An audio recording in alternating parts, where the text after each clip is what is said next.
Voilà, premier quart de finale de cette quatrième épreuve de la Coupe de France avec Camille Brouchier du BMX Pernois qui est tout de suite et bien sûr à la première place de cette série quart de finale avec en deuxième position la candidate qui porte le 62. C'est Lilou Parot, la Byzantine, qui tente de se qualifier donc pour le tour suivant avec Ambre Kéré qui est bien placé, accompagné de Manon Leclerc.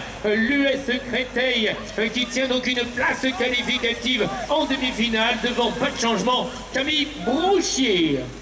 Allez Mathieu, elles sont 5 au départ de ce deuxième quart de finale avec la belle sortie de grille aux avant-postes avec derrière Alice Hadar qui est là, mais pour le moment en tête de cette race c'est Léonie Burgel, bien sûr. Le club de Cernay, mesdames et messieurs, est aux avant-postes. Alice Hadar pour les couleurs de Cholet, Ice Fast, mesdames et messieurs, aux avant-postes. À la troisième position pour le moment c'est Maïline Souli qui est bien partie pour aller chercher sa qualification, tout comme Lilou Bouénan, alors que malheureusement deux pilotes se sont retrouvés au sol et ça va profiter notamment pour la qualification à Yael là-bas et laquelle va se relever le plus vite. Mesdames et messieurs, faut les aider ces deux pilotes qui vont se disputer la qualification. Maïline Souli ou Lilou Bouénan sur la ligne, ça s'applaudit. Merci.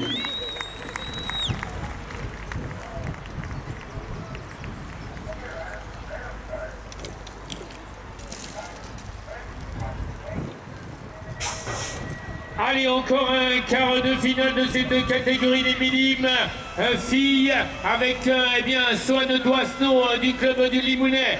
Attention à Julia Pierre pour le club de Frontignan avec sa tenue des cycles évasion qui occupe actuellement la deuxième position car c'est Angel Brula pour les Peines Mirabeau qui domine actuellement ce quart de finale. La quatrième position est maintenant obtenue par Lola Méjean. C'est le club de Montélimar BMX Racing qui va se hisser donc en demi-finale de cette épreuve de Coupe de France. Et on va citer bien sûr Soane Doisneau à la troisième place.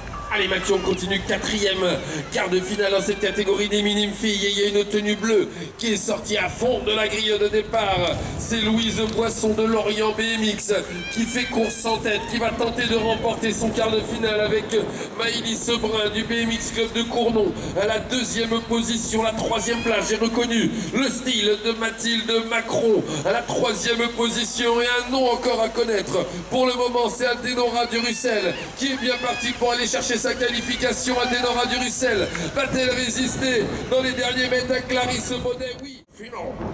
Les catégories maintenant des minimes garçons avec la présence de Thierry Venturini, voilà qui fait pour l'instant le choix stratégique de jumper et d'aller donc prendre la tête des opérations avec Titouan Fort. Ça s'est détaché pour ces deux candidats, alors que Hugo Parpaillon, le pilote briochin, occupe la troisième position et le quatuor s'est détaché. C'est Yann Titezi qui va obtenir une quatrième position. Ça me semble compliqué d'aller chercher ces quatre candidats qui performent donc dans ce quart de finale.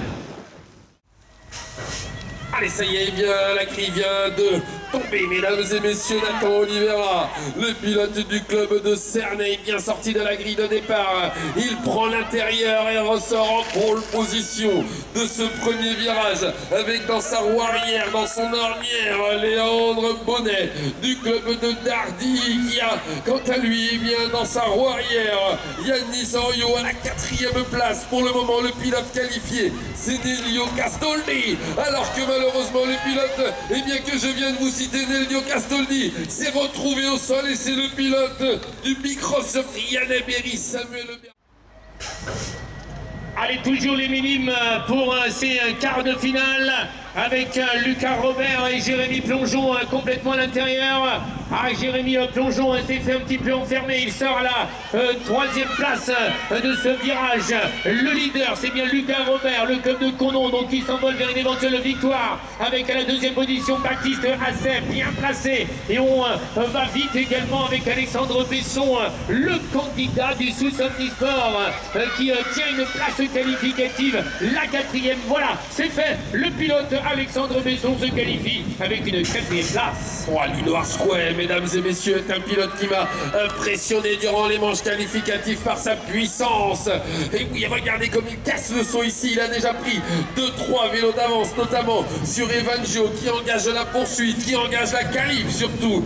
À la deuxième place, Malopillec, Trigue BMX Côte d'Armor est dans le game. En troisième position, Aaron O'Junglin, lui, vient de claquer la trajectoire pour aller chercher la quatrième place, signe de qualification pour les demi-finales.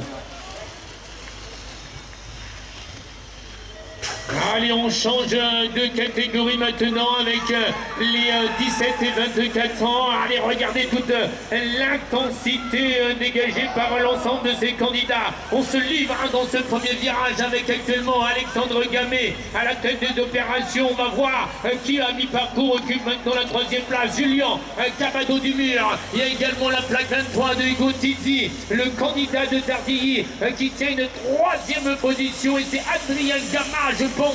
Et je le confirme, le pilote de Gerza se qualifie avec une quatrième position. Allez, 411, c'est le numéro de ce quart de finale, mesdames et messieurs, qui vient d'être lâché, libéré, avec Baptiste Lambert, mesdames et messieurs. Oui, c'est bien lui qui sort en tête, avec juste derrière lui Axel Durante, le club de Cournon est bien embarqué. On a également Dardy Hugo Giraud à la troisième place, la quatrième place, on va en parler, car c'est Baptiste Moreau, le BMX de Besançon, qui est bien embarqué. Baptiste Moreau qui est revenu même à une troisième position. Est-ce qu'il y aura du changement? Non, mesdames et messieurs, les 4 noms que je vous ai cités vont se voir qualifiés pour les demi-finales.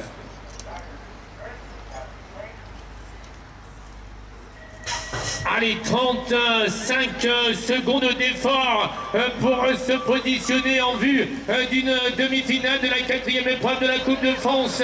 Oh, monsieur Ilan Delemont malheureusement a chuté dans ce premier virage. Et celui qui fait cavalier seul, c'est le candidat de Saint-Etienne. Voilà, Cameron Porte qui file vers la victoire, la qualification donc, eh bien pour les demi-finales. Le pilote de Massi Palaiso, Milan Barbera, va également se hisser à cette grande demi-finale, ainsi que Antoine Ruiz et son numéro 10, le candidat de Mours-sur-Roman. Et on se qualifie également avec Jules Captet pour le BMX de Cernay. Derrière la grille, on va passer à la catégorie des hommes 30 ans et plus. Ça va accélérer fort. Kevin Delporte, Damien Croissant, Benjamin Olivier, Jérémy Théotière, Mathieu Despo, Jimmy Villeneuve. Oh là là, quel quart de finale, eh bien, qui vient de partir ici sur la piste de Guy Pava avec, comme à son habitude, la puissance de Kevin Delporte, le pilote ProStar, l'US changé, Bicross, mesdames et messieurs, et là, il voit dans son rétroviseur arriver très vite Mathieu Despo à la deuxième place, Damien Groisel, le style toujours copié, jamais égalé, est à la troisième place, mesdames et messieurs, Jérémy Théotéa de Locmaria BMX, lui aussi va aller assurer une place pour les demi-finales.